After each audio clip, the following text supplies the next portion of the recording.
Ito po ay patungkol sa naganap na naman na karahasan at karumal-dumal na krimen diyan po sa siyudad ng Zamboanga. At isa na naman pong estudyante ang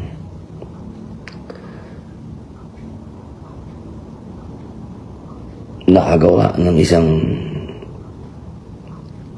bagay na hindi po natin pa maipaliwanag ito sapagkat hindi pa po natin alam ang mga tunay na naganap. Mahirap po magbigay ng komento. Lahat po ngayon ay nababalitaan lang natin sa mga social media, sa mga breaking news. Ito po kasi ay bumabagsak sa aking komite. Ito po ay sa public information. Dahil ito po ay impluwensya ng social media sa ating mga kabataan dahil palagian po sila na gumagamit ng kanilang account. Sila po ay nakapag-live pa po ito at napakalaki po ng epekto talaga sa mga bata ng social media. Alam ko pong maraming nagagalit sa akin dyan. Sobrang dami pong taong nagalit sa akin dyan. Noong ito po ay isinasagawa namin ng public hearing.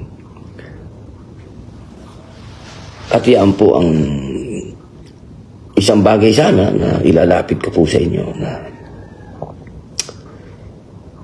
sana po yung maintindihan po ninyo kung ano yung pinupunto ko. Napakadami pong nagalit sa akin, binas ako patungkol dito. Alam nyo mga kababayan, sana po yung namnam ninyo ang gusto kong sabihin na hindi na po talaga maganda itong nangyayari. Napakapangit na po nitong nangyayari na ito. Sana po kung ako po ay nagkakaroon ng mga maling choice ng mga salita, hindi po ibig sabihin yan ay kinukutya ko kayo, kinukutya ko ang kabataan. Hindi po. Iyan po ay panggising. Panggising. Upang manamnam niyo po ang katotohanan. Ako po naman hindi po ako nagsasalita ng hindi ko po na iintindihan ang bagay na ito. Ito pong mga nangyayaring karumal-dumal na krimen na ito. Nakita ko na po ito Ito pong mga nakikita nyo ngayon, nakita ko na po ito nung araw pa sa Bilibid. Kaya, yun lang po ang inihingi ko sa inyo. Intindihin nyo po ako na kailangan po natin maisulong ang batas na kung ano po yung ginagawa doon sa ibang bansa na mga progresibong bansa na kanila na pong pinagbabawalan ng kabataan na gumamit ng social media.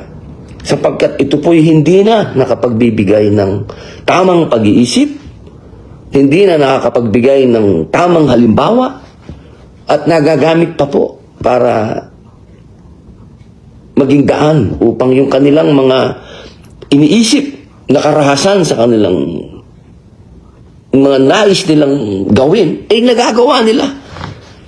Sapagkat nagkakaroon po sila ng tinatawag na platform. At iyan po ang social media. Kaya mga mahal kong kababayan, sana po ay tulungan niyo po ako. Hindi po ito magiging parang isang bagay na pipikit na lang yung mata natin at hahayaan na lang po natin na nangyayari lahat ito at puro bashing na lang ang gagawin natin, puro politika na lang ang gagawin natin. Hindi po pwede dahil totoo po itong nangyayari na sa mga mata natin. Yun lamang po, wala naman ako maikwento pa dahil hindi ko pa po alam ang mga tunay na nangyari sa ganap na ito. At inshallah ay makapag-live po ako uli at masabi po sa inyo kung ano talaga yung tunay na nangyari sa Zamboanga. Pero sa ngayon, mga kababayan, ang sinasabi ko po, panahon na para aksyonan natin ang mga batas na may kinalaman sa ating kabataan at may kinalaman sa social media na ginagamit po ng ating mga kabataan at nakaka-impluwensya sa kanila na makagawa ng mga bagay na karumalduman. Maraming salamat po. Kung ano man po ang nasabi kong mali ay patawad. At kung ano man po ang nasabi kong tama, inshallah ay namnamin po natin. Maraming salamat. Assalamualaikum.